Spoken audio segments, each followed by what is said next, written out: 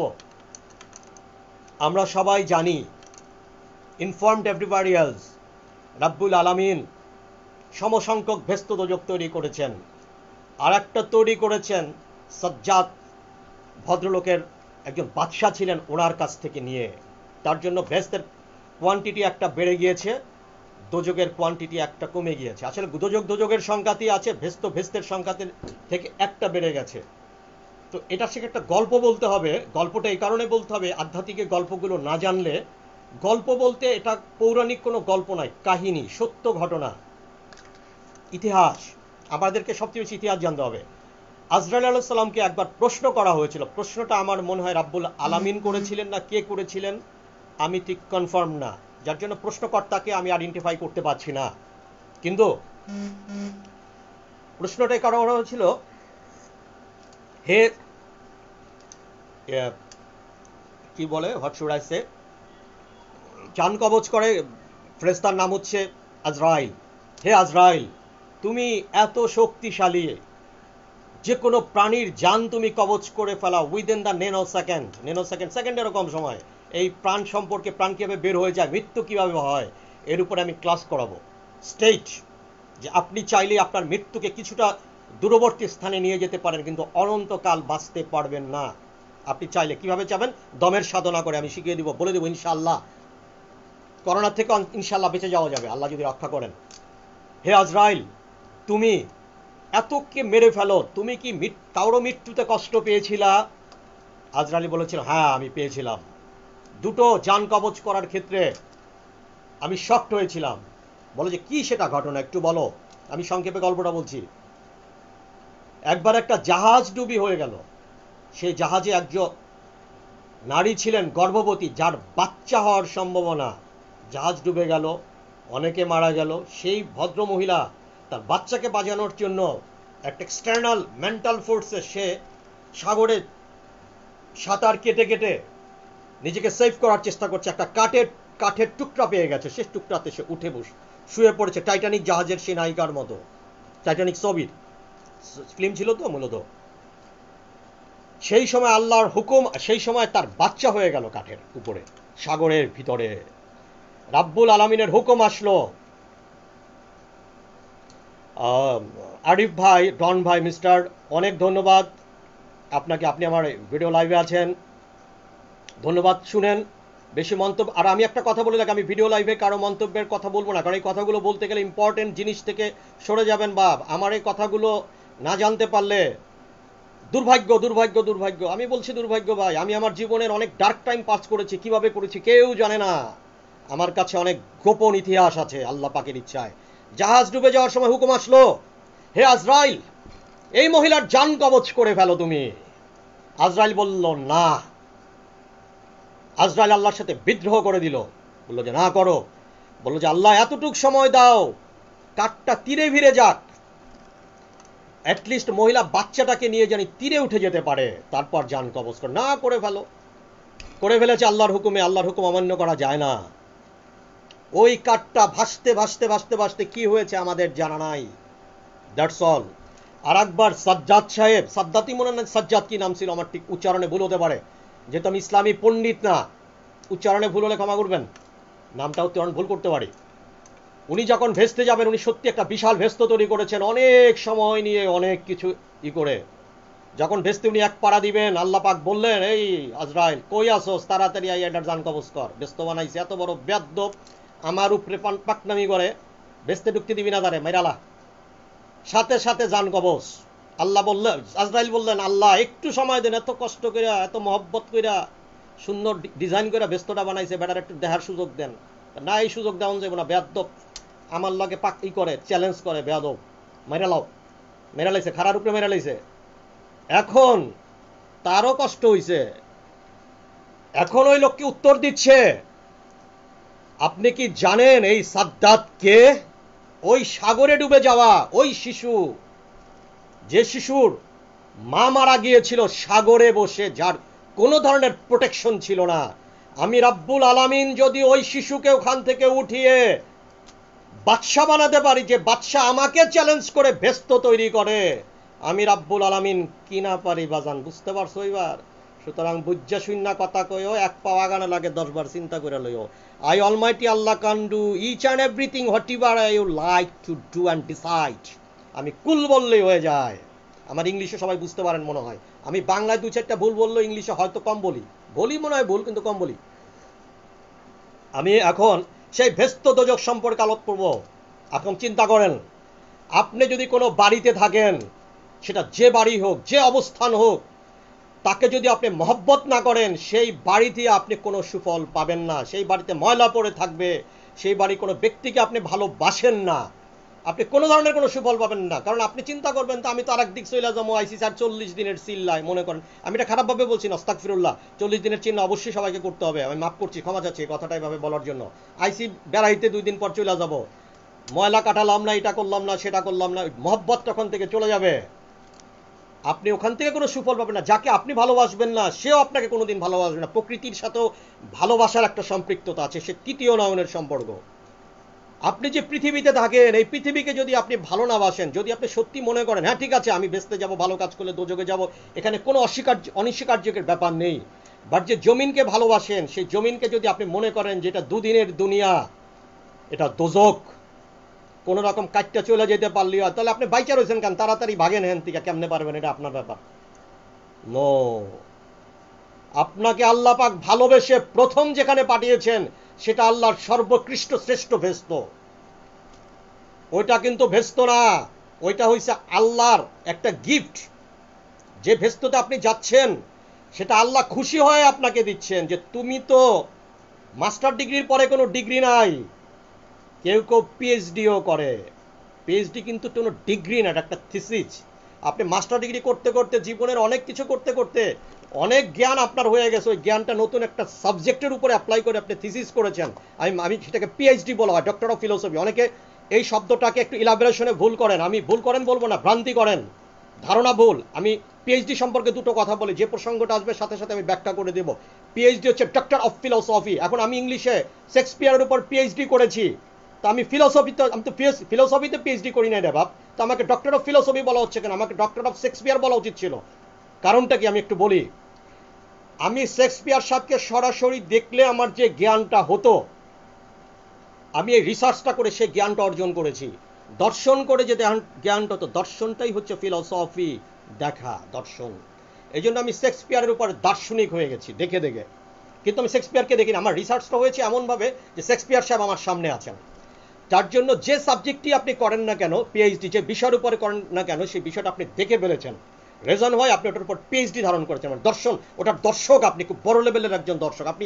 একজন লোক তাজমহল দেখেছে, একজন দেখে না। যে দেখেছে সে কোনা কারণ কি সব বলে দিতে পারবে, আর যে দেখে না তার কাছে তাজমহলটা শুধু স্মৃতিপটে একটা ছবির মতোই সে ব্যাখ্যা করতে পারবে। এই জন্য ডক্টর অফ ফিলোসফি বলা হয়। তো এখন বিষয়টা হয়েছে, এই পৃথিবীটা আমাদের কাছে শ্রেষ্ঠ ভেস্ত, যে ভেস্তে আপনি সর্বপ্রথম মার বাবার অকৃত্রিম ভালোবাসা পাচ্ছেন, যেটা আপনি ওই ভেস্তে গেলে কোনোদিনই পাবেন না। ওই ভেস্তটা হচ্ছে খোদার ভালো কাজের একটা গিফট। এখন আপনি এই পৃথিবীটাকে যদি ভেস্ত মনে না করেন, এটাকে যদি দোজক মনে করেন, এটার উপর কোনো মহব্বত তৈরি হবে না আপনার। মহব্বত তৈরি না হলে এই মহব্বতীন জীবনে পৃথিবীতে থেকে যা করবেন সেগুলির উপরে আপনি যে অফিসটাকে ভালোবাসেন না, সেই অফিসে কোনো আউটপুট আপনি ভালো দিতে পারবেন না। আপনি যে ক্লাসটা ভালো বুঝেন না, সেই ক্লাসে আপনি কখনোই বুঝতে পারবেন না, সে ক্লাসের টিচারদেরকেও ভালোবাসবেন না। এই পৃথিবীটাকে আমরা যদি দোজক মনে করে থাকি, অ্যাজ এ রেজাল্ট কি হবে? কার্বন ডাইঅক্সাইডের পরিমাণ বাড়িয়ে দিব, কার্বন উৎপাদন বাড়িয়ে দিব, প্রথমটাই পৃথিবীর প্রকৃতিকে ধ্বংস করে দিব, পিতা মাতার প্রতি অসৎ আচরণ করব, ভ্রাতৃত্ববোধের মমতা থাকবে না। আমরা আস্তে আস্তে পৃথিবীটাকে একটা আইসোলেটেড পর্যায়ে নিয়ে যাবো। আইসোলেশনের উপর গতকাল বলেছিলাম, আইসোলেটেড পর্যায়ে নিয়ে যে অ্যাজ এ রেজাল্ট আমি কি করবো, পৃথিবীটাকে ধ্বংসের দোরগোড়ায় দাঁড় করে দিব। তখন এই করোনা, আমি যেটা 2017 সালে একটা ভিডিও ছেড়েছিলাম, যেখানে এইসব আনসিন জীবাণু জেমসের উপরে, ব্যাকটেরিয়া ভাইরাসের উপরে বলেছিলাম, এই করোনা নামক অনেক আরো বড় করোনা আসতেছে। আমি বলে দিলাম, লকডাউন উঠানোর কোনো কারণ নেই। পৃথিবীতে আরো 3টা ভাইরাস আসতেছে, ডেডলি ভাইরাস, যেটা মানুষের হাড়কে গোলা দিবে, হাড্ডি গোলা দিবে। আপনি একটা জড় পদার্থে পড়ে আপনার বডির ভিতরে ভাইরাসটা ঢুকবে, স্ট্রেট আপনার হাড় গলে যাবে, আপনি একটা মাংসপিণ্ডে রূপান্তরিত হবেন। আপনি ব্রেন খারাপ হয়ে যাবে। যেমন নিপা ভাইরাস অত্যন্ত সোয়াচে রোগ, পৃথিবীতে নিপা ভাইরাসের মতো সোয়াচে কিছু নাই। এই রুগীকে যে দেখবে কাছাকাছি দেখলেও তার ব্রেনে ডিস্টার্ব হয়ে যাবে। আরও ভাইরাস সম্পর্কে পরে ক্লাস করব। এখন বিষয়টা হচ্ছে এটা, এই ভেস্তটাকে আল্লাহর দেওয়া শ্রেষ্ঠ ভেস্ত, এই ভেস্তটাকে যদি আমরা উৎকৃষ্ট ভেস্তে রূপান্তরিত করতে পারি, আপনার বাড়িতে একজন মেহমান এসছে, এই মেহমানকে যদি আপনি উৎকৃষ্ট আপ্যায়ন করতে পারেন, এই মেহমান যে আপনার জন্য গুড ফিডব্যাক দিবে। আপনি জীবন পেয়েছেন, এই জীবনকে আপনি উপভোগই করলেন না, সারাটা জীবন আপনি কিছু সিস্টেমের মধ্যে বন্দী হয়ে থেকে জীবনটাকে আপনি একটা কি বলবো, হোয়াট শুড আই সে, আমি আসলে জীবনটা জীবন হলো না, জীবনটা হলো একটা সিস্টেম। আমি আপনাদেরকে বলে দেই, মানব জাতির জন্য কোনো সিস্টেম নেই। মানব জাতির সিস্টেম হচ্ছে আপনি যা ভালোবাসেন, যাতে আপনি বেটার ফিল করেন, আপনি সেটাই করবেন, অন্যের কোনো ক্ষতি না করে। যে ব্যক্তি বিমান চালায় সে যখন ঘুমিয়ে থেকে উঠবে, আর যে লোক যে বিমান চালায় না, সারাদিন অফিসের এমডি, সে কি সেভাবে ঘুমের থেকে উঠবে? উঠবে না। আমি আপনাদেরকে আর একটা কথা বলে একটু সাহস দিচ্ছি, গতানুগতিক কথার মধ্যে আর যেতে চাই না। পরিশ্রম করলে কখনো ভাই ভাগ্যের উন্নতি হয় না, তাহলে পৃথিবীর সব শ্রমিকগুলো সবচেয়ে ধনী থাকতো। যে পরিশ্রম করে তার ভাগ্যের উন্নতি হয় কিনা জানি না, তবে তার আয়ু অর্ধেক কমে যায়, কারণ পরিশ্রম লিভারকে ক্রাক করিয়ে ফেলে। পরিশ্রম করে ধনী হওয়া যাবে না। ধনী হতে হলে পরিশ্রমের সাথে আপনার জ্ঞান বুদ্ধির কিছু সম্পৃক্ততা থাকতে হবে। আমি আজকে ব্রেনের উপরে ক্লাস করাবো। আমি সংক্ষিপ্ত বলিনি, ভেস্তটা নিয়ে সংক্ষিপ্ত কথা বলিনি। পৃথিবীকে আপনাকে ভালোবাসতে হবে, মনে করতে হবে পৃথিবী থেকেই আপনি ভেস্তে যাবেন। কিংবা আমি দোজকের কথাটা বলতে চাই না, কারণ ওটা তো রয়েই গেছে। আমি ভেস্তে দেওয়ার কৌশলটা জানতে চাই। দোজক নিয়ে আমি আর কি ব্যাখ্যা করবো? দোজক হচ্ছে একটা আমার খুব খারাপ কর্মকাণ্ডের একটা আল্লাহর তরফ থেকে একটা গজব। আমি তো খারাপ কর্মকাণ্ড করবো না, যার জন্য আমি ক্লাসটা করাচ্ছি। এই জন্য আমি দোজক সম্পর্কে কি বলবো? তো বিষয়টা হচ্ছে কি, আমরা পৃথিবীতে থেকে যদি দোজকে থাকি, ওই দোজকে তো যাবই রে বাপ, যদি কোনো ধরনের ভুল করেই থাকি। কিন্তু আমার দুঃখ হইল, আল্লাহ এত ভালোবেসে আমাদেরকে পৃথিবীতে পাঠালেন, এই পৃথিবীটাকে যদি আমরা দোজক করে ফেলি, আমার খুবই সন্দেহ আছে পৃথিবীতে ক্লাসে বসে আমি ক্লাস করি নাই, আমি আমি কোনোদিন ভালো রেজাল্ট করতে পারবো না রে বাবা। আমি পৃথিবীটাকে যদি আমার উপযোগী না করে তুলতে পারে, আমার খুবই সন্দেহ আছে। আমি চ্যালেঞ্জ করব না, কারণ চ্যালেঞ্জ করতে গেলে এইসব ব্যাপারগুলো একটু সেন্সিটিভ ব্যাপার। আমার আদৌ ভেস্তে যাওয়ার সম্ভাবনাটা কতটুক থাকবে, আই এম প্রিটি কনফিউজড, একটু কনফিউজড আমি। এই জন্য আজ থেকে আপনাদেরকে প্রতিজ্ঞা করতে হবে, আপনি যার সাথে থাকেন, যেখানে থাকেন, আগে নিজেকে ভালোবাসতে হবে। যার সাথে থাকেন তাকে ভালোবাসতে হবে, যেখানে থাকেন সেটাকে ভালোবাসতে হবে, আপনার কর্মস্থলকে ভালোবাসতে হবে, যে শহরকে থাকেন ভালোবাসতে হবে। কারণ আপনি কনফার্ম করে বলতে পারেন না আপনি কতদিন বাঁচবেন। এই শহরে আপনাকে 100 বছর আয়ু থাকতে পারে, আপনার পাশের ডাস্টবিন আপনার ভেস্টকে কঠিন করে দিবে। আপনি নিজেই এই ভেস্টটাতে হয়েছে কি, ওই ভেস্টতে আমি যেটা চিন্তা করব ওটা আমাকে করতে হবে না, আমি পেয়ে যাবো। এই ভেস্টটা আমাকে, আমার কমান্ড। বিষয়টা হচ্ছে এখানে আমাকে চাইতে হবে আল্লাহর কাছে, আর ওখানে আল্লাহ না চাইলেই দিয়ে দিবে। বিষয়টা হচ্ছে এরকম। এই ভেস্টটা আমার ইফেক্টিভ ভেস্ট, এটা আমাকে করে নিতে হবে। আমি যা চিন্তা করি, আমি যদি চিন্তা করি যে আমি সাগরের ভিতরে একটা, আমি বলতে মানুষকে বোঝাচ্ছি, 100 তলা বিল্ডিং করব, মানুষ করতে পেরেছে না ভাই। এই যে একটা চিন্তা করেন, দুবাইয়ের মতো সিটিতে কি করেছে তারা সাগরের ভিতরে? কারণ তারা চিন্তা করেছে, তারা কিন্তু তার চিন্তাটাকে কাজে রূপান্তরিত করতে পেরেছে। রূপান্তরের শক্তিটা আল্লাহ পাক দিয়েছেন। আল্লাহ কিন্তু অসীম, আমাদের অসীম ক্ষমতাও দিয়েছেন, কিন্তু আমাদের ক্ষমতার মধ্যে একটা কনজারভেটিভ পার্ট আছে। আমরা চাইলে দীর্ঘায়ু লাভ করতে পারবো না, আমরা চাইলে 50 ফিট লম্বা হতে পারবো না, আমরা চাইলেই, আপনি চাইলে এখন বিশ্ব সুন্দরী একটা নারীকে বিয়ে করতে পারবেন না। কিছু বাধা আছে, আবার বাধা অতিক্রমের একটা পন্থাও আছে। তো আমি বিষয়টা বলছি, আপনারা এত ব্যাখ্যাতে আমি যাচ্ছি না, আমি ইথিক্সটা ধরিয়ে দিচ্ছি। পৃথিবীকে সবচেয়ে বেশি ভালোবাসতে হবে, আপনার সবচেয়ে ক্লোজার সার্কিটগুলোকে। আপনি বড় চিন্তা পরে করেন, ছোট চিন্তা করেন। ছোট থেকে আগে কলমটা বসান, তারপর না বৃত্ত আঁকবেন। এই কলমটাই যদি না বসাতে পারেন, বৃত্ত কখনোই হবে না। আজ থেকে আপনি আপনার সাপোর্টিং এভরিথিংকে আপনাকে ভালোবাসতে হবে। অনেক বড় লেভেলের বেয়াদবের মতো স্বার্থপর হতে হবে। বেয়াদব মার্কা স্বার্থপর আছে না, আমি কোনো ন্যাশনের নাম বলবো না, কোনো ক্লাসিফিকেশন, কোনো কান্ট্রি বা কোনো অঞ্চলের নাম বলবো না। এমন স্বার্থপর হইতে হবে, নিজের স্বার্থ ছাড়া কিছুই বোঝা যাবে না। এখন এটা একটু ব্যাখ্যা করি, নিজের স্বার্থ বলতে কি। আমি না, এই স্বার্থটা আমি না, আত্মকেন্দ্রিক না, স্বার্থপর। স্বার্থ বলতে কি, আমাকে যারা যারা ভালোবাসে তাদেরকে আমার স্বার্থে বাঁচিয়ে রাখতে হবে। যে লোক আমার চুল কেটে দেয়, আমি অন্য একটা ভিডিওতে বলেছিলাম, সে ছাড়া আমার চুল কাটা না, তার মঙ্গল আমাকে কামনা করতে হবে। যে আমার শার্ট তৈরি করে দিয়েছেন, তার মঙ্গল কামনা করতে হবে। যে আমাকে রান্না করে খাওয়াচ্ছেন, যে রিক্সাওয়ালা আমাকে নিয়ে যাচ্ছেন, আমি যাদের দ্বারা সাপোর্টেড, তারা ভালো থাকলে তাদের সার্ভিসটা, ইউটিলিটিটা অ্যাচিভ করে I will just use a fine life. এই স্বার্থপর কি, আমার কেন্দ্রিক স্বার্থতে রিলেটেড।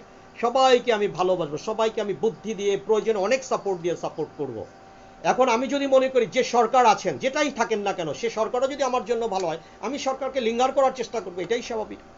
যে শিক্ষক আমাকে পড়িয়েছেন, সেই শিক্ষককে যদি এখন আমাকে পড়ান, তার ডাক খোঁজ রাখবো, পড়ে এসছি। তো বিষয়টা হচ্ছে স্বার্থপর হতে হবে। এখন সবাই যদি আমরা এরকম এরকম ভাবে স্বার্থপর হই, যে সবাই যদি তার আঙ্গিকটাকে ভালো রাখি, আলটিমেটলি কি হবে, সবার সে না কারোর সাথে একটা ইম্প্যাক্ট আছে।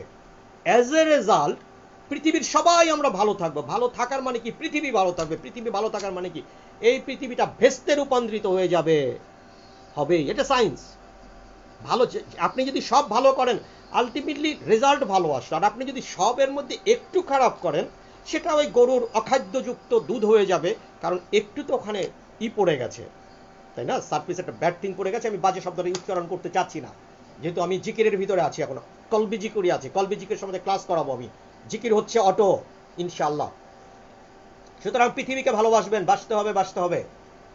যে লোক পৃথিবীতে থাকে, পৃথিবীকে ভালোবাসে না, যে মায়ের কোল থাকে, মাকে ভালোবাসে না, যে বাবার ছায়ায় থাকে, বাবাকে বৃদ্ধাশ্রমে পাঠিয়ে দেয়, যে বড় ভাইয়ের টাকা পয়সা পেয়ে বিয়ে করে স্ত্রীর সাথে যোগসাধ্য করে বড় ভাইকে বা ছোট ভাইকে ঘর থেকে বের করে দেয়, এই ছোট ছোট ইউনিটগুলির সাথে যে আত্মকেন্দ্রিক, স্বার্থপরতা দেখালে তো করতো না, যে আত্মকেন্দ্রিকতা দেখায়, যে এই ছোট ইউনিটগুলির সাথে যে প্রচন্ড ধরনের আত্মকেন্দ্রিকতা দেখায়, ভালোবাসা দেখায় না, স্বার্থ। আমি যদি সবাই স্বার্থপর, তো পৃথিবীর অবস্থা হতো না। তাহলে পৃথিবীটা আলটিমেটলি ক্রাশ করবে, মধ্যযুগেও ক্রাশ করবে। মধ্যযুগে পৃথিবী ক্রাশ করেছিল, পৃথিবীতে 2-3 বার আইসিল লাইফে চলে গিয়েছিল। এটা নিয়ে আমি পরে ক্লাস করাবো। আশা করি এটা সম্পর্কে আমি ইনফরমেশন প্রোভাইড করতে পেরেছি। যারা বুঝতে পারার ইতোমধ্যে বুঝতে পেরেছেন, এই পৃথিবীকে ভালোবাসেন, ইনশাআল্লাহ ওই পৃথিবীতে ভেস্তে যাওয়ার একটা ব্যবস্থা হয়ে যেতে পারে। কারণ আপনি আল্লাহর এই পৃথিবীর প্রতি শুকরানা আদায় করেছেন, যে আল্লাহ এই পৃথিবীকে এত সুন্দর করে তৈরি করেছেন। এই পৃথিবীকে অবজ্ঞা করার কোনো স্কোপ নেই। আল্লাহ পাক অনেক ভালোবেসে তৈরি করেছেন। এত, আপনি যদি পৃথিবীটাকে দেখেন, ট্রাভেলের চ্যানেল আছে যাদের বাসাতে ওই, ওটা একটা বক্স কাট বলে, বক্স কাট টিভি আছে, ওই ভুলে গেছে শব্দ, অনেকগুলো মনে আসে না তাৎক্ষণিকভাবে, ডিজিটাল ফাংশনের টিভি আছে।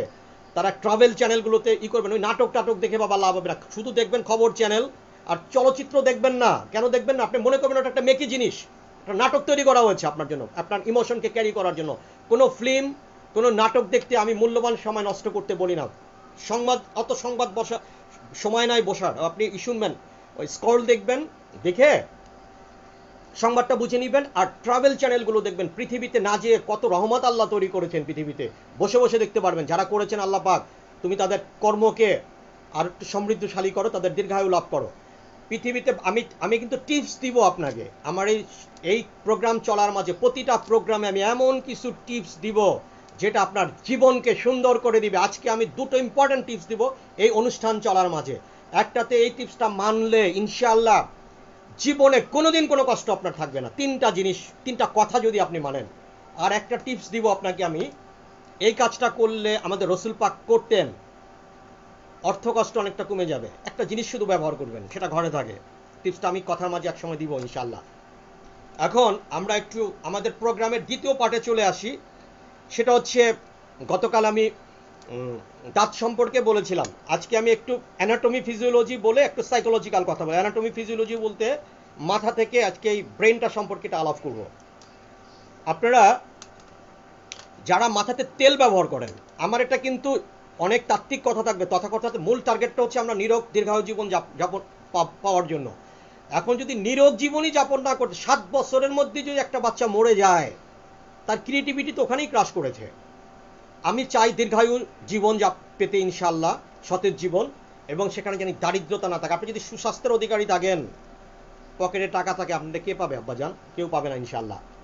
এখন যে কাজটা করতে হবে, আমি এই মেকানিজমটার অ্যানাটমি ফিজিওলজি নিয়ে একটু আলাপ করছি, তারপরে আমি এটার একটা তাত্ত্বিক ব্যাপার নিয়ে আলাপ করবো যদি সময় থাকে।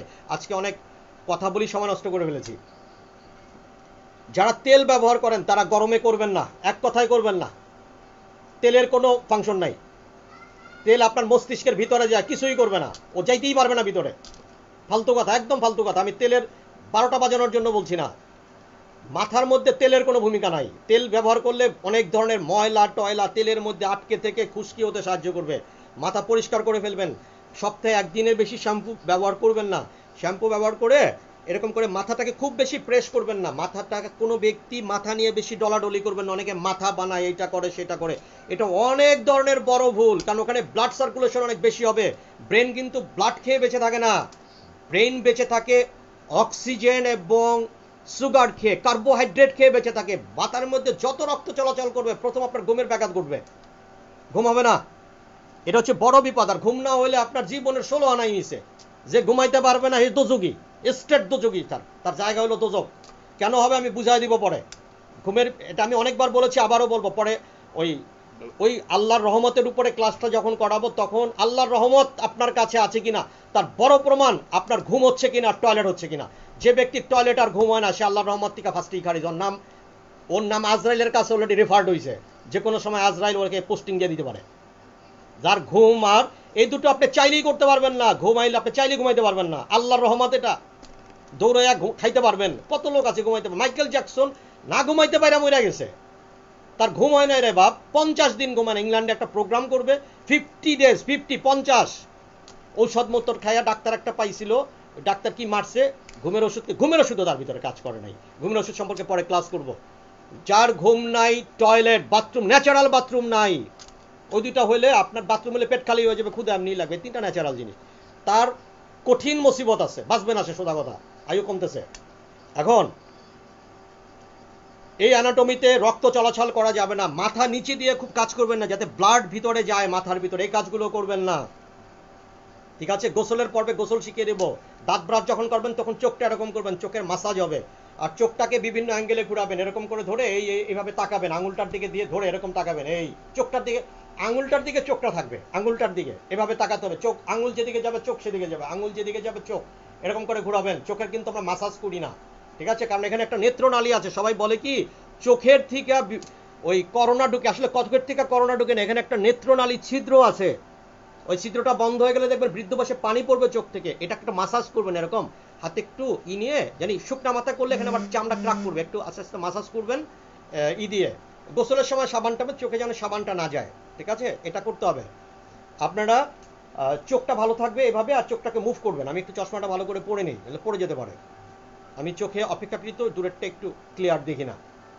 এখন জিনিস হচ্ছে এটা, চোখের এই এক্সারসাইজটা করতে হবে। নাকের ব্যাপারটা কি করতে হবে? নাকের একটা ব্যাপার আছে, অনেকে কি করি আমরা জানেন? নাকের পশম টান দিয়ে উঠায় ফেলায়, নাউজুবিল্লাহ। পশম বড় হলে একটু কাটবেন, কারণ কি এই নাজাল সিস্টেমের ভিতরে আল্লাহ পাক এমন একটা পশম সিস্টেম করে দিয়েছে যেখানে আপনার বাতাসের মাধ্যমে, ধূলিকণার মাধ্যমে অনেক কিছু ঢুকবে না। আল্লাহ পাক তৈরি করে পশম উঠায় ফেললে ওই পশম গজাইতে গজাইতে কিন্তু আপনার 60 বার হাসপাতালে যাবেন, ঠিক আছে? এই জিনিসটা একটু মাথায় রাখবেন। নাকের ব্যাপারটা, এটা নাকটা আমরা তো হাতের একটা প্র্যাকটিস আছে এখন। নাক মুখে হাত না দেওয়াটাই ভালো, উত্তম। প্র্যাকটিসটা ওভার করতে হবে। আর দাঁতটা তো আমি শিখিয়ে দিয়েছিলাম, যে গানটা আমার অন্য ভিডিওগুলো দেখে নেবেন। আর কানের ব্যাপারটা একটু বলে নেই। আমরা অপেক্ষাকৃত একটা কানে কম শুনি, একটা কানে বেশি শুনি। এটা অপেক্ষাকৃত আমরা করি এই কাজটা, এটা নেচার থেকে হয়। এখন যে কানটাতে আপনি কম শুনেন সেই কানটাতে শোনারই চেষ্টা করবেন না, হেডফোন দিয়ে, ইয়ারফোন দিয়ে। যে কানটাতে বেশি শুনেন সেই কানটা ইউজ করবেন, কারণ ওই কানটার হিয়ারিং সিস্টেমটা আপনার আস্তে আস্তে ডেটিওরেট করবে। করতে করতে ওই দুইটা কানের সমান্তরাল পর্যায়ে এক সময় চলে আসবে। কারণ মানুষের বয়স বেড়ে গেলে সে একটু কম শুনে। আর সেকেন্ড ওয়ান, মানুষের আরেকটু কম শোনার কারণটা কি?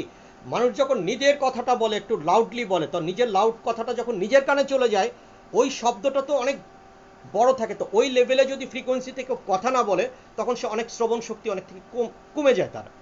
এটা হচ্ছে একটা মানে এন্টি হিয়ারিং একটা প্রবলেম থাকে। তো আমি মাথা সম্পর্কে বললাম, কান সম্পর্কে বললাম, চোখ সম্পর্কে আমি সিস্টেমেটিক হইতে আসবো, নাক সম্পর্কে বললাম। আর নাকের একটা কাজ হচ্ছে আমাদের দম নিতে হয়। তো দম যেহেতু নিতে হয়, মাঝে মাঝে নাকের ব্যাপারটা হচ্ছে কি, আমরা দেখবেন আপনাদের দু নাকে একসাথে সবসময় দম নেওয়া যায় না। একটা নাক বন্ধ থাকে, একটা খোলা থাকে। আপনার জোরে দম নিয়ে একটু ছেড়ে দিবেন, আবার নিবেন, এতে আপনার ফুসফুসটা ভালো থাকবে। আর সেকেন্ড ওয়ান হচ্ছে নাকের একটা এক্সারসাইজ হবে। নাকের কিন্তু দেখবেন নাকে কোনো কিছু ড্রপ দিয়ে দিলে সাথে সাথে সেটা আপনার গলাতে চলে আসে, চোখ দিয়ে গলাতে চলে, সেখানে একটা নালী আছে না। এটার আমি এক্সারসাইজটা পরে একটু শিখিয়ে দিব। আর আজকে নাক কান গলা কোথায় গেল, চোখ গেল না, ফাঁকা। আচ্ছা, একটা দোয়া আছে, চোখ ভালো রাখার একটা আমল আছে, ইয়া নুরু, ইয়া নুরু, ঠিক আছে? এই আমলটা করবেন। ইয়া বাসিতু, এই আমলটা করবে। বাসিতুটা পেটের জন্য কাজ করে। আর একটা দোয়া আছে, আমি বলছি একটু, এটা পরবর্তী যাদের চোখে আছে এরকম ফু দিয়ে সূরা ফাতিহা পড়ে ফু দিলেও হবে, সূরা ইখলাস পড়ে, ইয়াসিন পড়ে ফু দিলে হবে। আর একটা আমল আছে, বিসমিল্লাহির রহমানির রহিম, ফাকাসাফনা আনকা গিতাকা ফাবাসসারুকান ইয়াউনান হাদিদ, ঠিক আছে? এই আমলটা পড়ে ফু দিয়ে চোখে ফু দিলে ইনশাল্লাহ চোখের জ্যোতি বাড়ে। আমি কিন্তু অনেক কম দেখতাম চোখে, এখন কিন্তু আমি দেখতে পাই অনেকটাই ভালো, দূরেরটা একটু ক্লিয়ার দেখতে পাচ্ছি না, যেহেতু এর জন্য আমি এটা ব্যবহার করছি। এখন বিষয়টা হচ্ছে, আমার একটা আসছে, আর যদি আপনাদের লাইভে কোনো প্রবলেম থেকে থাকে, ইফ এনিথিং প্রবলেম, আমার সাথে লাইভে শেয়ার করতে পারেন, আমি পরে হয়তো এটাকে নিয়ে ডিসকাস করব। তবে আমি আমি আরেকটা কথা বলে থাকি, এটা মজার ব্যাপার, আপনারা শুনবেন, এটা কিন্তু বড় ধরনের অব্লিগেশন। একজন ডক্টর, মনে করেন এই যে আমাদের যে মিডিয়াগুলিতে চ্যানেলগুলোতে আছে একটা ডক্টর, আপনাদের সবার এই কমপ্লেনটা সবার আছে, কিন্তু আপনারা বুঝতে পারছেন না। একজন ডক্টর লিভার স্পেশালিস্ট আমি ডেকে নিয়ে আসছি আমার একটা চ্যানেলে, লিভারের স্পেশালিস্ট, সে কিন্তু সে লিভার সম্পর্কে সব কথাই বলবে, কিভাবে লিভার ভালো হয়, তাকে তো ওই নামই ডাকা হচ্ছে। একজন ডক্টর তার ইন্টারভিউ নিচ্ছেন, মাঝখান থেকে ইসের থেকে, জামালপুরের ভূতের বাড়ি গ্রাম থেকে আমি ইদ্রিস আলী বলতেছি, ভাই আমার তো মাথা ব্যথা করে। ডাক্তার সাহেব বলেন, ভাই এটা তো মাথা ব্যথার প্রোগ্রাম না, এটা লিভারের প্রোগ্রাম। বাবা তুমি এই অপশনটা রাখছো কেন, তুমি তো ডিস্টার্ব করছো। সে তো লিভারের সব কথাই বলবে, বললে আমি আমার প্রবলেমটা অটোই জেনে যেতে পারছি। এই যে একটা ইন্টারনাল ডিস্টার্ব করলো এই ফোনটা দিয়ে, মানে চ্যানেল দেখাতে যাচ্ছে যে তার এখানে কত ফোন আসে। বাবা এই সিন ক্রিয়েটের দরকার নাই। আমি এখন আপনার কমেন্টের উত্তর দিব নাকি আমি আমার কথা বলবো? আমার কথা বললে আপনার কমেন্টের উত্তর আপনি পেয়ে যাবেন, না পেলে পরবর্তীতে জানা যাবে। ওই লাইভ প্রোগ্রামগুলোতে ফোনের কোনো প্রয়োজন নাই, কারণ যিনি বলছেন তিনি অনেক জ্ঞানী ব্যক্তি, তিনি ওটার গুড অ্যান্ড ব্যাড সাইড বলবেন। আর যিনি নিচ্ছেন তিনিও তো তার ইন্টারভিউ নেওয়ার মতো যোগ্যতা তার আছে, সে ওই প্রশ্নগুলো খুঁটে খুঁটে বের করবে। ওইখান থেকে দাঁতে ব্যথা, পেট ব্যথা, মাথা ব্যথা, কিন্তু প্রোগ্রামটা ছেলে বাড়ার জন্য এই 4-5টা কথা বলতে বলতে 15 মিনিটের বিজ্ঞাপনে অনুষ্ঠানেরই গাই হয়ে গেছে। আমি কিন্তু কথাটা টানা শুনলে অনেক কিছু জানতে পারতাম। এই কথাটা আমার অব্লিগেশন, আমি আপনাদের সবাইকে জানাই দিলাম, এটা সত্য কথা। এখন এখন ব্যায়ামের ক্ষেত্রে আসি। আমি তো এটা হচ্ছে ইন্টারনাল ব্যায়াম, এটা হচ্ছে ফিট করতে। আমি এক্সারসাইজের উপরে ক্লাস করাই, গতকালকে করিয়েছিলাম পুশ আপ করতে করতে। এখন আমি কয়েকটা জায়গাতে যদি আপনি স্ট্রেংথ রাখতে পারেন, আপনি কিন্তু অনেক শক্তিশালী হবেন। একটা হচ্ছে ঘাড়, ঘাড় শক্ত থাকতে হবে, ঘাড়ের এই জায়গাটা, নর্থ আর্ম, বাহু না, এই বাহুর মাসেল খুব একটা আপনাকে শক্তি দিবে না, কিন্তু এই যে রিস্টের ব্যাপারটা, এই হাতের এই অংশটা অত্যন্ত শক্তিশালী করতে হবে। দিস পার্ট, রিস্টের অংশটা, ঘাড়, এটা করার অনেক এক্সারসাইজ আছে, ইউটিউবে পাবেন, কিন্তু আমি একটা এক্সারসাইজ করে দেখাবো না এখন। আপাতত আপনি এটা করতে পারেন, এইভাবে এটাকে চাপ দিতে পারেন। এটা চাপ দিলে আমি গতকালকে দেখেছিলাম, আপনি দীর্ঘায়ু লাভ করবেন। এখানে একটা মাসাল আছে, ঠিক আছে? আর আপনি এক্সারসাইজ করার রিস্টের এক্সারসাইজটা দেখে নেবেন, ঠিক আছে? আর ঘাড় মারতে হবে, ঘাড়, কারণ দেখবেন যে কোনো প্রাণী অন্য একটা প্রাণীকে আঘাত করার জন্য ঘাড় ধরে। বলেন একটা কথা বলে, তোরে গেডি ধাক্কা দেওয়া করে দিব। এই গেডি বলতে ঘাড়, বাঘ। এই ঘাড়ের মধ্যে যদি যার কোনো শক্তি থাকে, আরেকটা হচ্ছে ব্যাক মাসল, যেটা এই বুক না, পিছনের একটা মাসাল আছে, এটাকে চিন আপ করলে এরকম টানলে আপনার বড় হবে। ফিটনেস থাকতে হবে, ফিজিক্যাল ফিটনেস না থাকলে পুরুষ মানুষ সোজা হয়ে দাঁড়াইতে হবে রে বাবা, সিনা টাইট করে হাঁটতে হবে। আমার বয়সটা আমি কারো কাছে বলে, আমি যদি বাহিরে কখনো বের হই, যদি লঙ্গি পরে বের না হই, আমি লঙ্গি অনেক ক্ষেত্রেই পরি, আর রিজন আছে, আমি কমফোর্ট ফিল করি।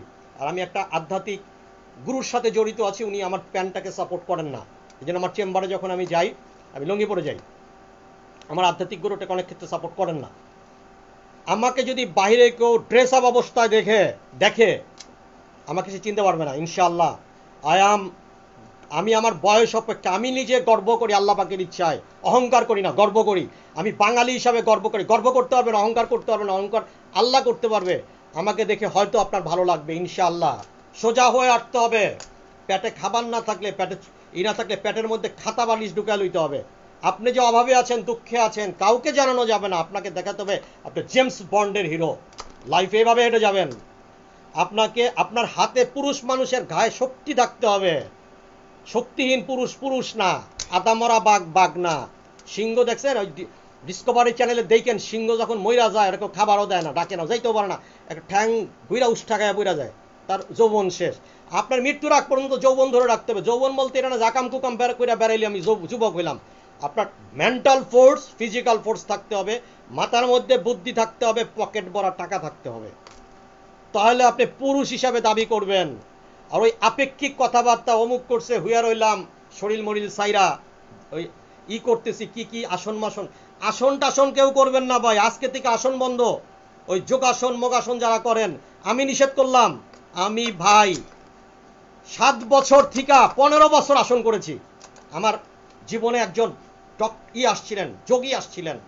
আসন করলে কি প্রবলেম হবে? আপনার বউ আপনার সাথে থাকবে না, আপনার হরমোনাল ডিফিসিয়েন্সি হয়ে যাবে। দেখবেন বুদ্ধিস্ট যারা আশ্রমে থাকে তারা সবাই আসন করে, কেউ বিয়ে করে নাই। আমি একদম স্ট্রেট ডিরেক্টলি বললাম, আপনার বডিতে হরমোনাল, আপনার বডির একটা ইম্পর্টেন্ট ডিমান্ড ক্রাশ করবে, আপনার জৈবিক চাহিদা থাকবে না আসন করলে। ওটা ব্রেন থেকে সার্কুলেটেড হবে না। ব্যায়াম করবেন, ব্যায়ামের মধ্যে সব ব্যায়াম না, দমের কিছু ব্যায়াম আছে করতে হবে। এটা নিয়ে আমি পরে দেখি এখানে ক্লাসে আছে মনে হয়, দমের ক্লাস আছে, করাবো। আজকে তো সময় আমাকে সাপোর্ট দিবি না রে বাপ, শিট। আচ্ছা যাই হোক, আজকে যদি আপনারা একটু বেশিক্ষণ থাকতে পারেন আমি ক্লাসটা কন্টিনিউ করব। অনেক কথা, এক কথার পিঠে অনেক কথা চলে আসে।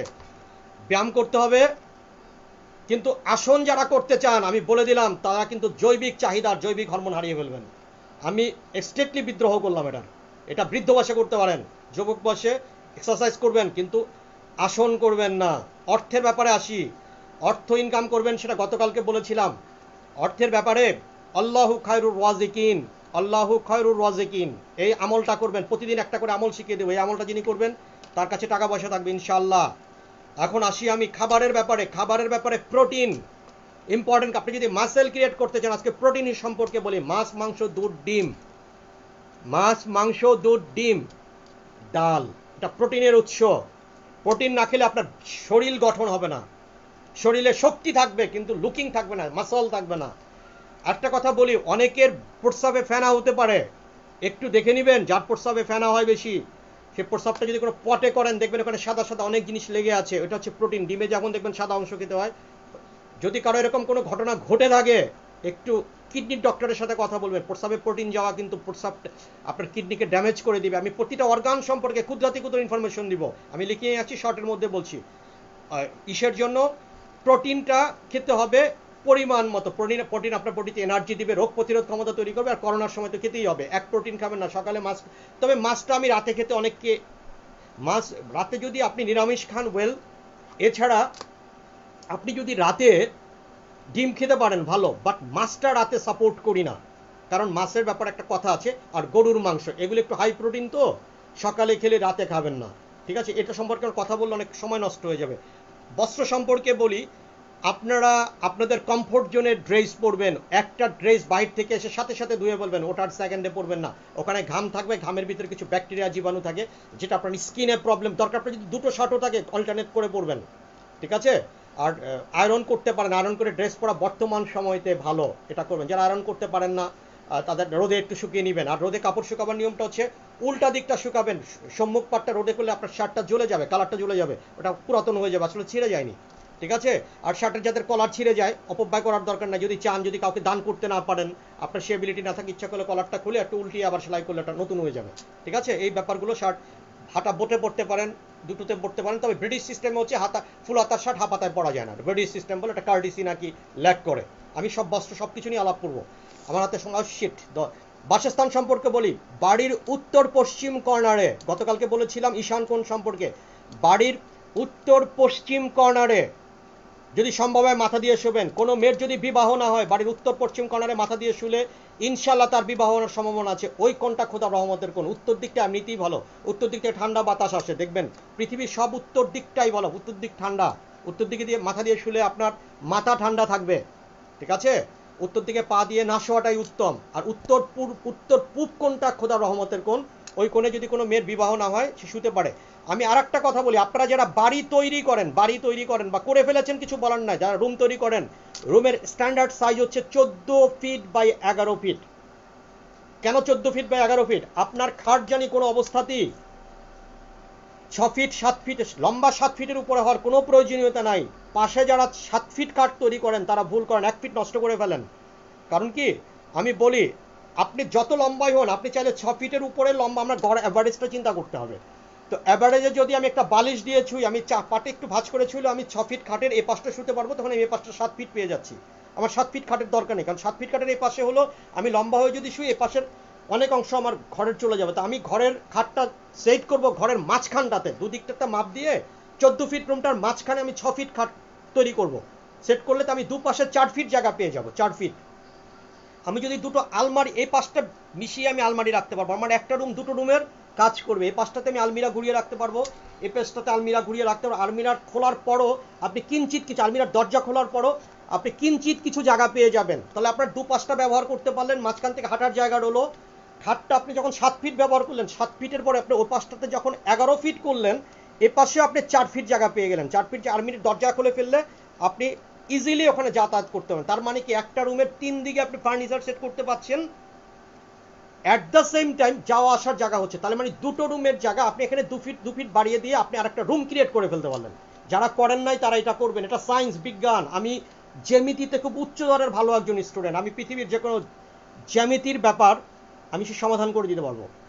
আমি কারণ জিওমেট্রিক্যাল সিস্টেমের উপরে কিন্তু পিরামিড তৈরি করে টিকে আছে। আর আপনার অ্যালজাবরাটা জীবনে খুব একটা লাগবে না। বান্দর তেল দিয়ে গাছে উঠল, দুরিশ করে নাইমা বইরা গেল, ওই অঙ্ক করতে পারেন বা না পারেন, দুধের মধ্যে কতটুকু পানি মিশাইতে পারছেন জানি না, বাট জ্যামিতি আব্বাজান আপনার জানতে হবে। যদি জীবনে মাপজোপ না জানেন, জীবনে কিন্তু অন্ধকার। তাহলে আপনার কিন্তু 6 জায়গা একজনে কম দিয়ে দিবে, আর 12 জায়গা আপনার একজনের থেকে ধাক্কা দিয়ে লয়ে যাবেন, গেল শেষ। এখন আমি টিপসটা আপনাদেরকে বলে দেই, একটা টিপস এখন বলবো, একটা শেষে বলবো। দারিদ্রতা যদি দূর করতে চান, if you want avoid the poverty, the icy hands of poverty, বাসায় হলুদ জুতা পরার প্র্যাকটিস করবেন, হলুদ রঙের জুতা। আরও অনেকগুলো আছে, তার মধ্যে এটাও একটা ব্যাপার। আপনি ভালো থাকবেন। আর একটা টিপস আমি শেষে দিব, এটা অত্যন্ত ইম্পর্টেন্ট টিপস, ঠিক আছে? হলুদ জুতা এখন থেকে সবাই ব্যবহার করবেন, হলুদ রঙের জুতা। এখন শিক্ষাতে আমি আসি। শিক্ষা, তথ্যমূলক শিক্ষা গ্রহণ করতে হবে। তথ্য, যে শিক্ষা দিয়ে আমি তথ্য গ্রহণ করতে পারি, ইনফরমেশন প্রোভাইডিং করতে হবে আমাকে। তথ্য বলতে কি, বাবরের পোলা 1832 সালে জন্মগ্রহণ করে 7 বছর পর নিউমোনিয়া মরে গেছে, ওই তথ্যের আপনার দরকার নাই। আপনি তথ্য নেবেন এখন নিউমোনিয়া হইলে কতজন নিউমোনিয়া মারা গেছে, ইটস নট দ্য ম্যাটার। আপনি ধরে নেন একটা বিমানে 50 জন লোক ছিল, 49 জন লোক মারা গেছে। তার চাইতে ইম্পর্টেন্ট হচ্ছে যে একজন লোক বাইচে আছে সে আপনার লোক কিনা। যদি একজন লোক আপনার জন লোক আর 49 জন লোক বাইচে আছে, একজন লোক মরছে, সেইটা যদি আপনার লোক হয়, তো আপনার লাভটা কি? আপনার এখানে আনন্দ ফুর্তি। বিষয়টা হচ্ছে আপনি পার্সেন্টেজ ক্রিয়েট চিন্তা করে কিছু হবে না। আপনাকে চিন্তা করতে হবে ওই পার্সেন্টেজের ফেভারে আছেন না ডিসফেভারে আছেন আপনি। You have to think it. তো সো পার্সেন্টেজ দিয়ে কোনো কিছু বিচার করা যাবে না। আপনি তথ্য রিলেভেন্ট যেই তথ্য মনে করেন আপনাকে সমৃদ্ধ করবে, সেটা একটা সংখ্যা তথ্য হতে পারে, যেটা একটা ইতিহাস তথ্য হতে পারে, এই তথ্যটা আপনি নিজে কালেক্ট করবেন, এই জাতীয় বিষয় জ্ঞান অর্জন করবেন। ওই বই পুস্তকের পড়া আপনি সেটা পাশের জন্য পড়তে পারেন, বাস্তব জীবনে তার অনেক। আপনি বলেন তো দেখি, আপনি ভূগোল পড়েছেন, ভূগোল যারা আবহাওয়াবিদ্যায় আবহাওয়া অফিসে চাকরি করছেন তাদের কাজে লাগতে পারে। আপনি এই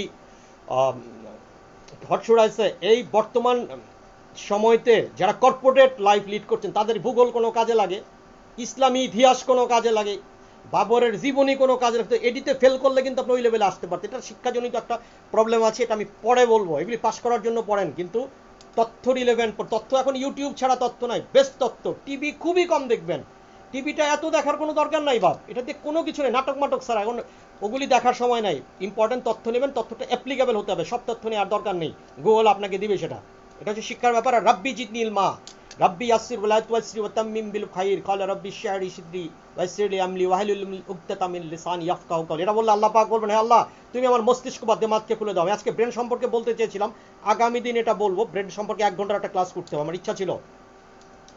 করোনা সম্পর্কে একটু বলে দেই। করোনা যাদের হাঁপানি আছে, শ্বাসকষ্ট আছে, তাদের কিন্তু করোনার ভয় অনেক বেশি। হাঁপানি শ্বাসকষ্ট যাদের আছে, করোনার ভয় এই কারণে বেশি, তাদের এমনি শ্বাসনালীতে একটু প্রবলেম আছে।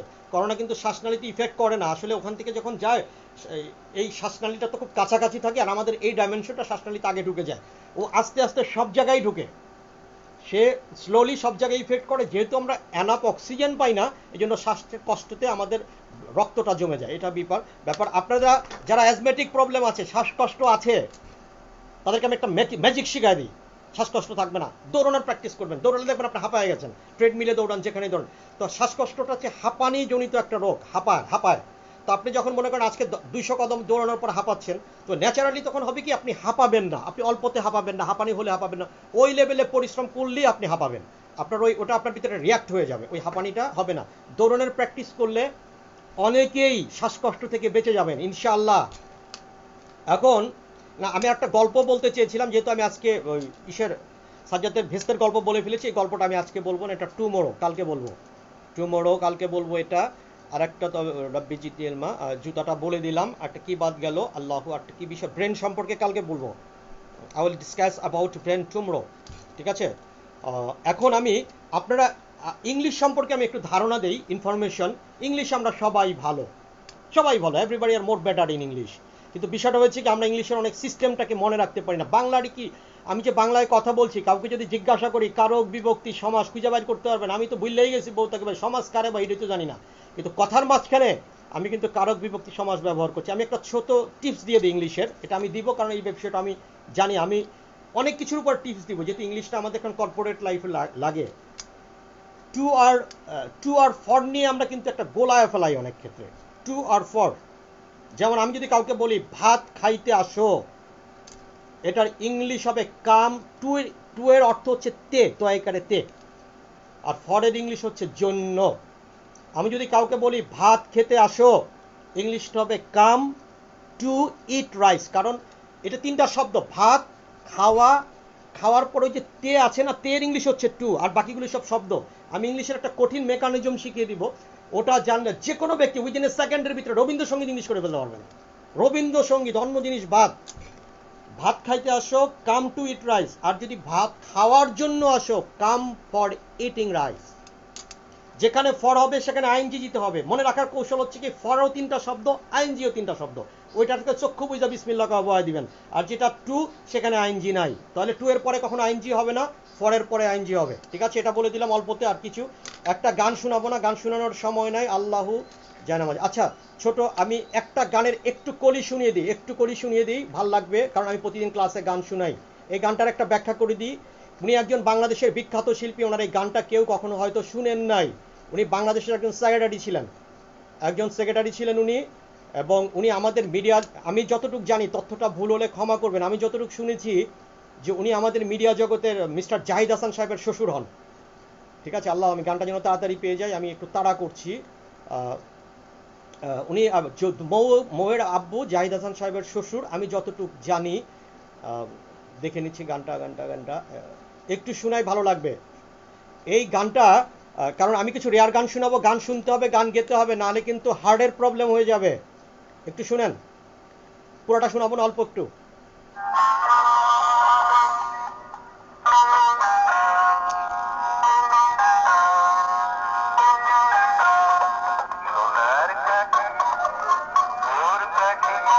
সাইফুল ইসলাম সাহেব।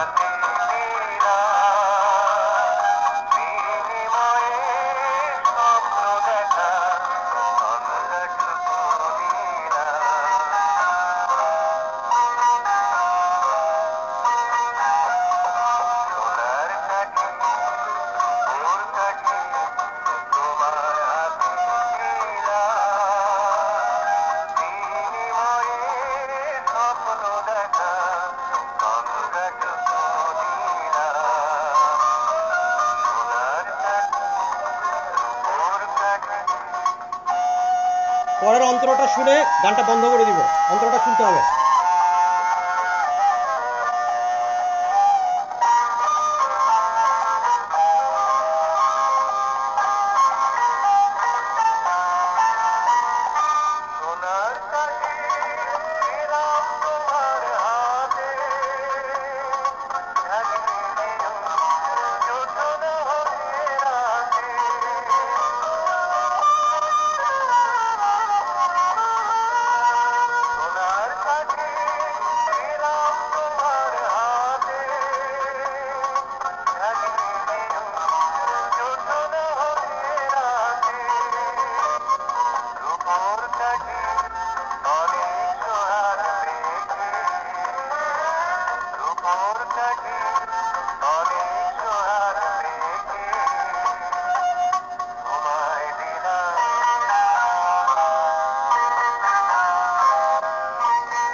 That's all. এখানে কিছু কথা ছিল, এখন গানটা প্রথম শুনতে হবে। এখন কোয়ারেন্টাইনে আছি, এখন আপনাদের মনটাকে ভালো করতে হবে। এখানে বিষয়টা হচ্ছে সোনার কাঠি, রূপোর কাঠি। আমি প্রতিটা গানের অর্থ আছে, তোমার হাতে দিলাম, তার মানে হচ্ছে কি আমার সমস্ত শক্তি তোমার হাতে দিয়ে দিয়েছি, তুমি যা খুশি তাই করতে পারো। এটা জাদুর কাঠি, বাট তুমি আমার অ্যাগেনস্ট এটা ব্যবহার করো না। এটা সাইফুল ইসলাম সাহেব, বাংলাদেশের একজন বিখ্যাত শিল্পী, অনেক সুন্দর সুন্দর 3-4টা গান গিয়েছেন, খুব বেশি গান নি। আমি সম্ভব হলে এর মধ্যে আরও একটা গান আছে, আমি শোনাবো আপনাদেরকে আর একদিন।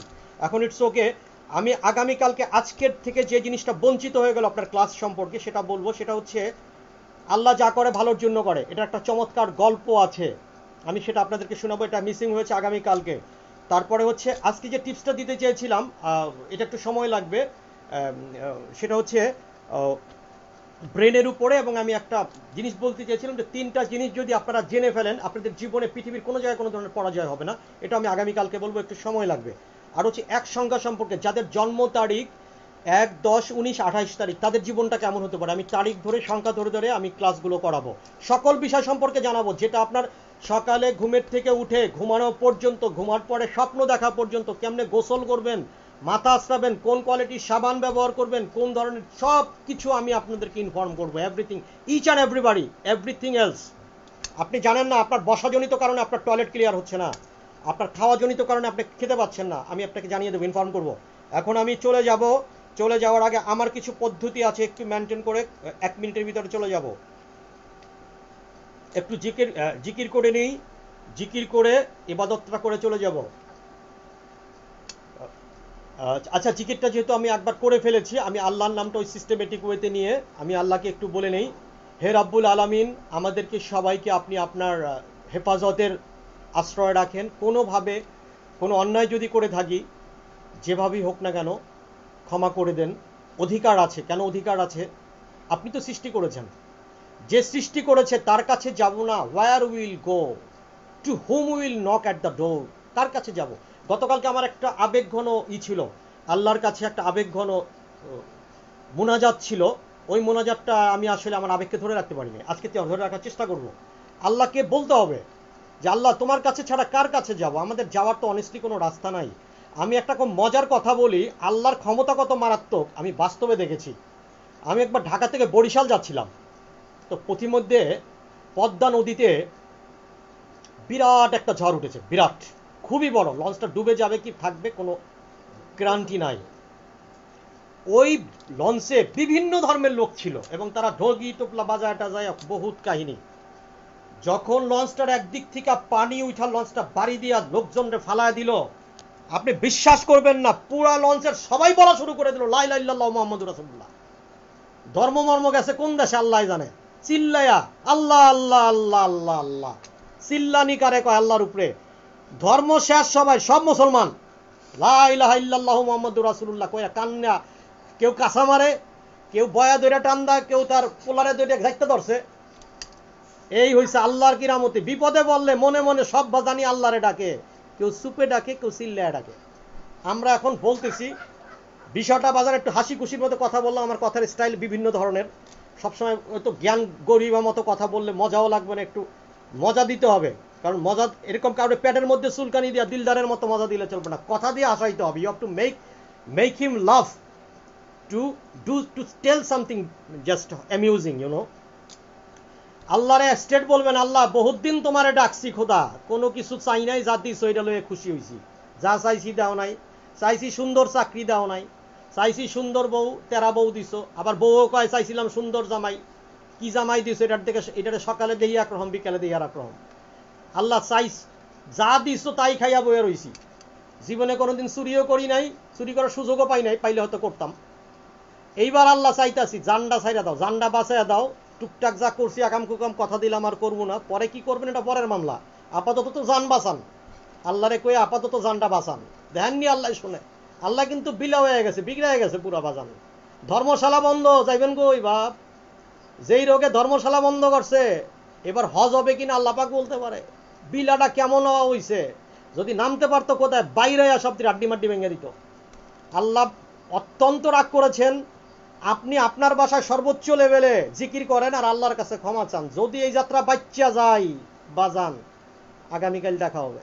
অনেক কথা বলছি, অনেকভাবে বলেছি, মজা করেছি, সময় কাটিয়েছি, টাইম পাস করেছি। টাইমটা ফালতুভাবে পাস করি নাই, কিছু বলার জন্য করেছি, আপনাদেরকে বোঝাবার জন্য করেছি, আপনাদের বুঝটাকে স্টাবলিশ করার জন্য করেছি। কোনো বেফাস কথা বললে ক্ষমা করে দিবেন। ক্ষমা চাওয়াটা উত্তম। যে ব্যক্তি ক্ষমা চায় না সে ব্যক্তি অহংকারী। আল্লাহ ছাড়া অহংকার করার ক্ষমতা কারো নাই।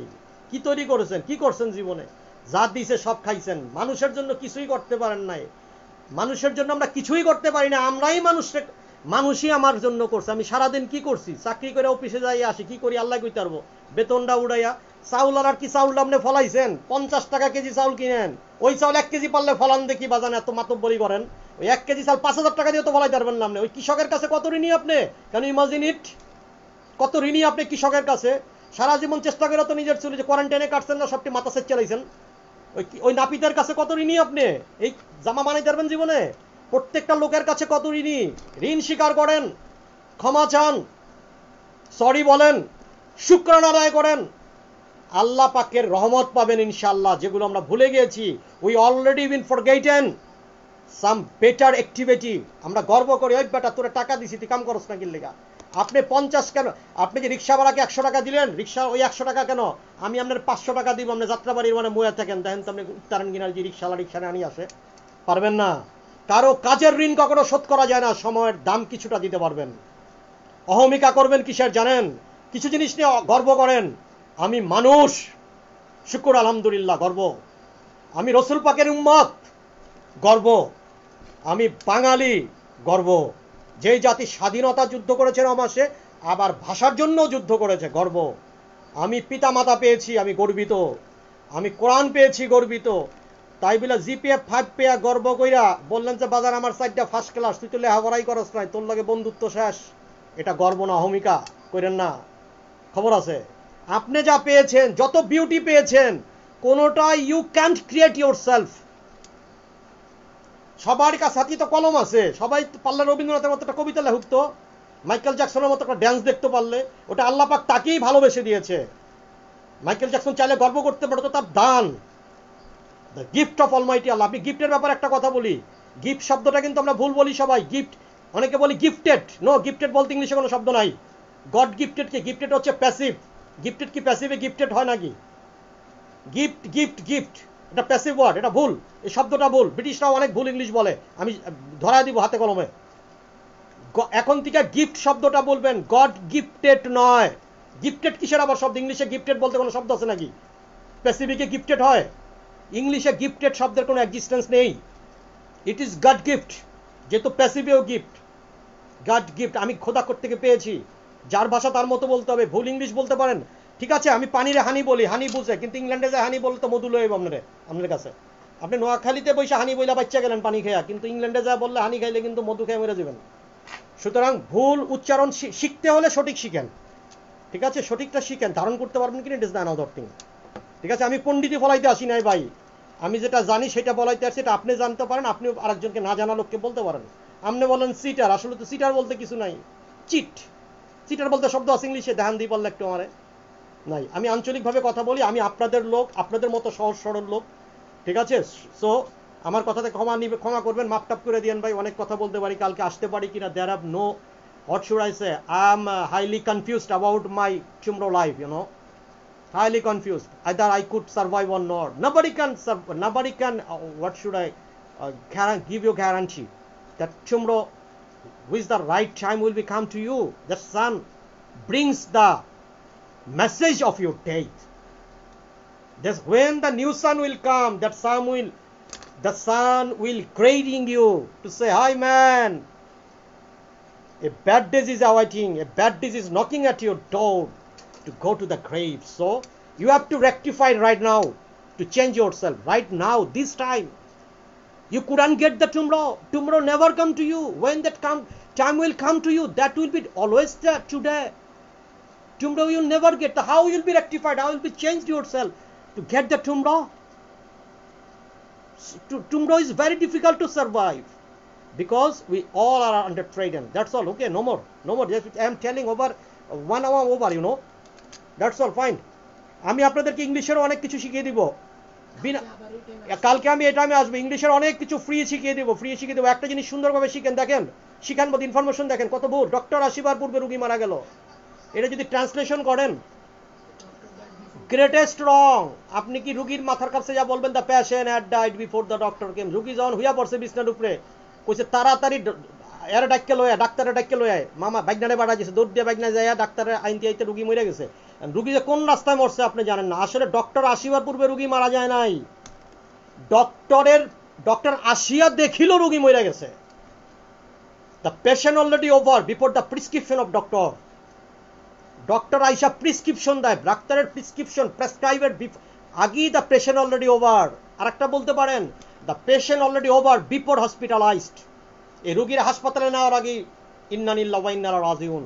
আপনি সে সেকেলে ইংলিশ যদি বলেন the patient had died before the doctor came, it's not right. Right ঠিক আছে, কিন্তু আমি 200 বছর আগে ইংলিশ কেন বলবো? Why? There are lot of change. আমার অবয়ব চেঞ্জ হয়েছে, সবকিছু চেঞ্জ হয়েছে, আমার চিন্তা ভাবনা চেঞ্জ হবে না? আমার ভাষার আচরণও তো চেঞ্জ হবে। আমি অনেক কিছু এরকম আপনাদেরকে ইনফরমেশন দিব, ইংলিশের অনেক মেকানিজম শিখিয়ে দিব আপনাকে, যেটাতে বলে আপনি অনেক স্মার্ট ইংলিশ বলতে হবে। আমি চিঠি লিখবো এভাবে যে ডিয়ার ফ্রেন্ডস টেক মাই সালাম according the class of your family, dear friends better take my সালাম love and respect according to the class of your family. কি বললাম? ডিয়ার ফ্রেন্ড, তুমি আমার সালাম ভালোবাসা নাও according to the class of your family. তোমার ফ্যামিলিতে যে ক্লাসগুলো আছে, পিতা মাতা ভাই বোন, যার পিতা সে সালাম নিবে, ভাই বোন স্নেহ মমতা নিবে। এইভাবে যদি আমি ইংলিশ লিখি কত ফাইন। দেখেন আপনি চিন্তা করতে পারেন, আমি ফ্রেন্ডকে বলছি dear Aziz better you say take my love সালাম and respect according to the class of your family. কত ভালো লাগছে শুনতে। ঠিক আছে, আপনি যদি গান করতে চান when nowhere I will be available either that time you remind me or not, it's not the matter of my lookout। এটার অর্থ কি হলো?